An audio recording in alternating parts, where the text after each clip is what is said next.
Hello students, welcome back to your online classes. Now in our last class we read part 1 of this chapter, the best Christmas present in the world.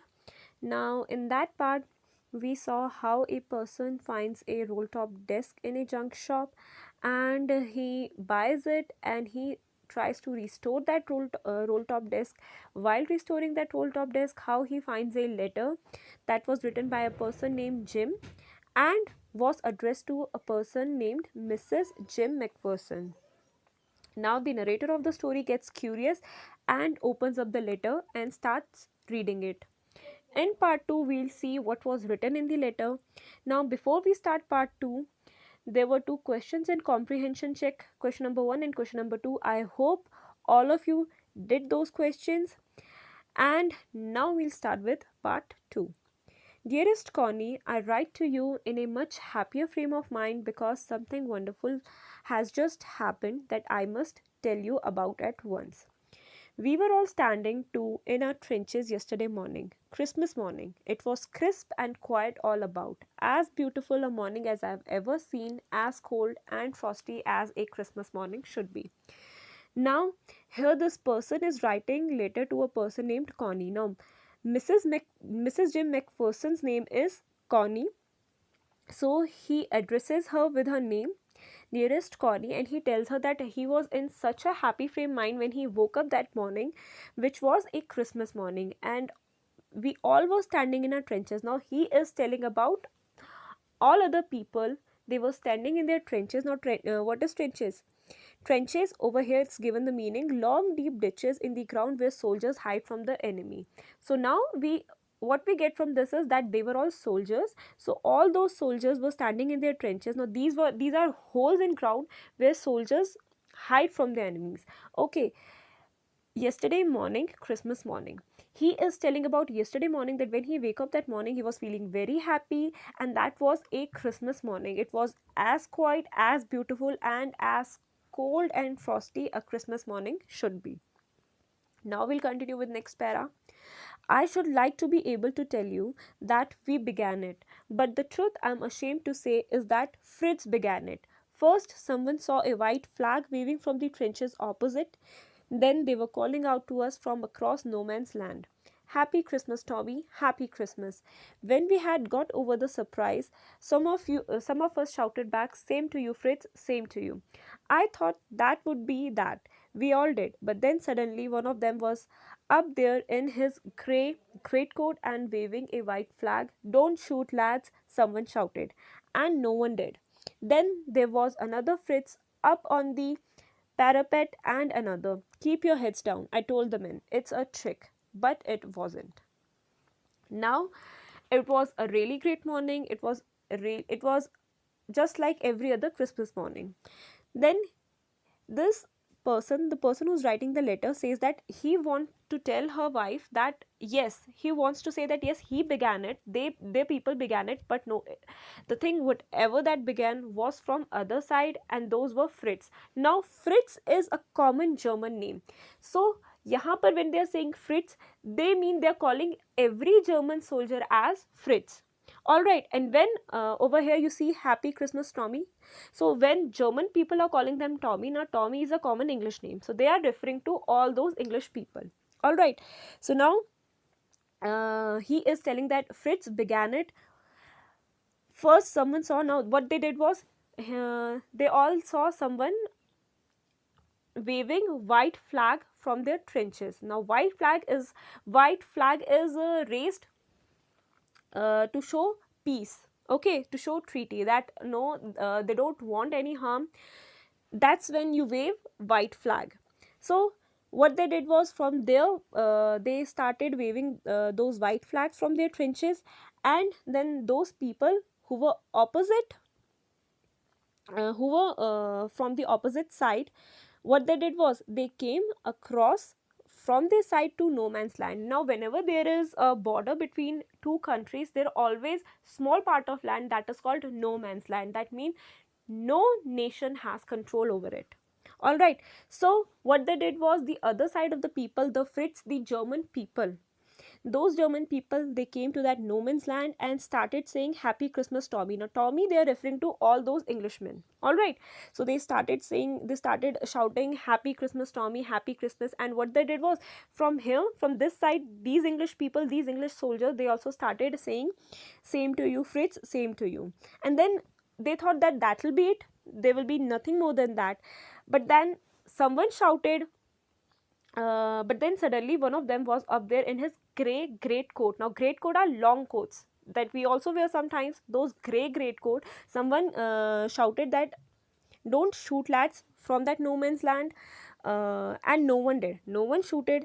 So then there was another Fritz and then another, they all started coming to that no man's land. Over here, this person writing the letter is telling the situation that he told his other, so his fellow soldiers, that keep your heads down, it is a trick, because they thought that they are coming to no man's land, it is a trick to trap them, but it was not a trip. Now we'll come to another para. One of the Germans was waving a bottle above his head. It's a Christmas day, Tommy, we have schnapps. Now schnapps is a German drink made of grain. All right, so we have schnapps, we have sausages, we meet you, yes. By this time, there were dozens of them walking towards us across no man's land, and not a rifle between them. Little Private Morris was the first up. Come on, boys, what are we waiting for? And then there was no stopping them. I was the officer, I should have stopped them there and then, I suppose, but the truth is that it never even occurred to me I should.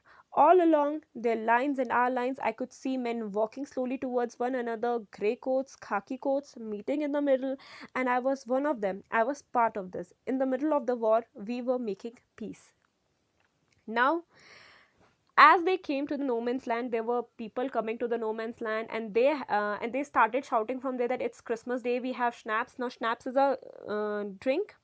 Schnapps is a German drink made from grain, so they told them that we have schnapps and this is Christmas. And then uh, people from this side also started going over there. Now this person writing the letter says that I was the officer and I was supposed to stop all my soldiers from going to no man's land, but I didn't. It didn't even occur to that person that he should stop his soldiers. Balkin, he was one of them, so he was also joining them. So now both of these troops from different countries during a wartime with each other were at a no man's land making peace, celebrating Christmas. Now we'll come to third para. You cannot imagine, dearest Connie, my feelings as I looked into the eyes of the Fritz officer who approached me, hand outstretched. Hans Wolf, he said, gripping my hand and warmly, gripping my hand warmly and holding it. I am from Dusseldorf. I play the cello in the orchestra. Happy Christmas. Now he wants to tell that you cannot, like over here he's saying, you cannot imagine, dearest Connie, my feelings as I looked into the eyes of the Fritz officer who approached him. So that means he must be so overwhelmed, so happy, or something like that, that he cannot express his feelings in that letter. So he told her, so he's telling his wife through that letter, you cannot, I can, you cannot imagine how I felt when when that Fritz officer, that German officer, approached me, and he tells his name to him. His name was Hans Wolf, and he tells him that he's from a place called Dusseldorf, and he plays cello. Now, cello is a musical instrument which is like a violin. So he plays cello in the orchestra, and then he wishes him Happy Christmas. Captain Jim Macpherson, I replied, and a happy Christmas to you too. I'm a school teacher from Dorset in the west of England. Now, as as the German soldier greeted him, Jim also greeted him, saying, "I'm Captain Jim Macpherson." He said, and then he also wishes him Happy Christmas, and he tells him about himself that he is a teacher from Dorset, which is in the west of England. The place Dorset is in the west of England. All right. Ah, Dorset, he smiled. I know this place, I know it very well. We shared my rum ration and his excellent sausage, and we talked. Connie, how we talked. He spoke almost perfect English, but it turned out that he had never set foot in Dorset, never even been to England. Now, while he starts talking to that German soldier Hans, and they start exchanging their food and drinks. he realized that that person speaks very good English, even though he has never been to England, he has never been to Dorset once, even once in his life. All right. He had learned all he knew of England from school. So whatever he knew of England, all he had learned from his school and from reading books in English. His favorite writer was Thomas Hardy. His favorite book, Far from the Madding Crowd. So, out there in no man's land, we talked of Bathsheba and Gabriel Oak and Sergeant Troy. Now, these are the characters from the book of Thomas Hardy. So, that German soldier tells him, that German soldier Hans Wolf, he tells him that his favorite writer is Thomas Hardy and he loves his book. And again their discussion went on to the books and the character of his books, of the books of Thomas Hardy. Now, he had a wife and one son born just 6 months ago. As I looked about me, there were huddles of khaki and grey everywhere, all over no man's land, smoking, laughing, talking, drinking, eating. Hans Wolf and I shared what was left of your wonderful Christmas cake, Connie. He thought the marzipan was the best he had ever tasted. I agreed, we agreed about everything, and he was my enemy. There never was a Christmas party like it, Connie. Now he tells that how they started talking and how he enjoyed talking to him. And when he looked around, when Jim looked around, all around himself, he found grey coats sitting, laughing, talking to each other. And then that German soldier Hans Wolf tells him that he had a wife and one son who was 6 months old, and that was the best Christmas party he was having in his life. Okay, and yes, he also shared what was left of the Christmas cake that his wife, that Jim's wife, sent to him. He shared that Christmas cake with Hans, and Hans told him how he liked marzipan. Now, this is a sweet covering on a cake made from sugar, eggs, and almonds. All right. Now, then someone I don't know who bought out a football, greatcoats, and dumps in pile. And sorry, let me repeat it. Then someone, I don't know who, brought out a football. Greatcoats were dumped in piles to make goalposts, and the next thing we knew, it was Tommy against Fritz out in the middle of no man's land. Hans Wolf and I looked on and cheered, clapping our hands and stamping our feet to keep out the cold as much as anything. There was a moment when I noticed our breaths mingling in the air between us. He saw it too and smiled. Jim Macpherson, he said after a while, I think this is how we should resolve this war. A football match, no one dies in a football match, no children are orphaned, no wives become widows. Now, while they were talking, Jim tells his wife through the letter that he doesn't know, but somehow there were great coats, they were dumped into a pile at different corners, and somehow he doesn't know who, but a football match was started. So, and suddenly, next thing, what he realized was it was Tommy against Fritz. That means it was German against English. Now, Hans Wolf and he looked Hans Wolf and I looked on and cheered, clapping our hands. And now Hans Wolf and he, they started clapping their hand. They started stamping their feet because it was a Christmas morning, so it was quite cold. So they did whatever they could do to keep their colds away. And there was a moment, जब भी आप सर्दियों में आप सांस लेते हो तो you can see it कि आप ऐसे भाप छोड़ते हो तो you can see it, है ना. तो वैसे ही they notice their breaths mingling in the air between them. And then Hans says to Jim ki like that's how we should resolve this war, a football match, no one will die in this match, no kid will be orphaned, no wife will become widows. Now this is a very impactful line because this shows that not even soldiers want war, क्योंकि at the end कोई कोई सी भी country जीते लेकिन कहीं ना कहीं बहुत सारी फैमिलीज हार जाती है बिकॉज व्हाट हैपेंस इज बहुत सारे बच्चे क्या होते हैं अनाथ हो जाते हैं, दे गेट ऑफन, कितनी वाइफ्स क्या है they become window and so many parent lose their children, so not even soldier want war. So that's why Hans tells to Jim ki let us resolve this war through a football match. Then I'd prefer cricket, I told him. Then we Tommies could be sure of winning probably. We laughed at that and together we watched the game. Now, Jim replies to him saying that he'd prefer cricket because now cricket started from England. Okay, so English people used to play cricket a lot. It was their game. So he tells that he'll prefer cricket, so that in that way those Tommies, those English people will have a better chance at winning. So that was a joke. So they both laughed at it. Sad to say, Connie, Fritz won 2 goals, 2-1. Now, while they were talking about it, they watched the game and then he tells his wife through the letter that Fritz won 2 goals, 2-1. That means Fritz made 2 goals and Tommy's made 1 goal. But as Hanswolf generously said, our goal was wider than theirs, so it wasn't quite fair. So now, again he's giving an excuse that Hans Wolf tells them that their goalpost, those English people's goalposts were bigger than German people's goalposts, that so it was quite easy to score a goal and so it wasn't that fair.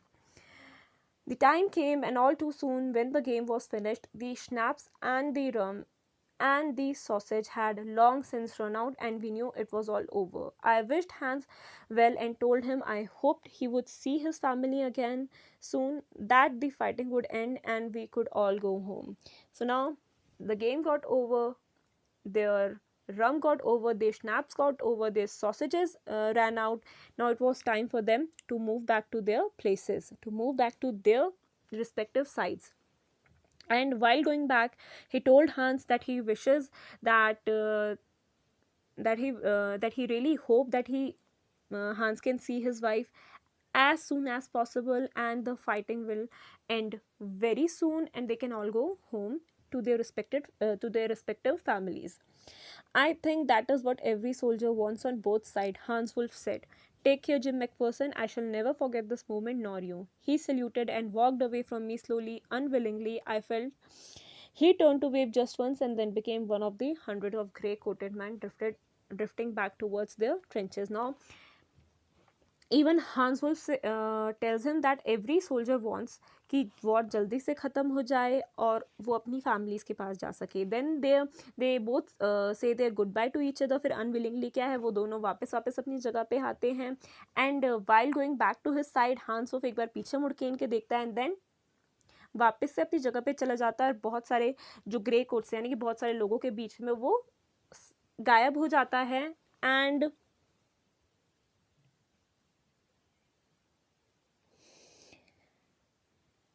Yes बहुत सारे लोगों के बीच वो गायब हो जाता है. And that is it. फिर वो उनको नहीं, फिर टॉमी उसको उन सारे कोट्स में नहीं पहचान पाता. Now that night back in our dugouts we heard them singing a carol.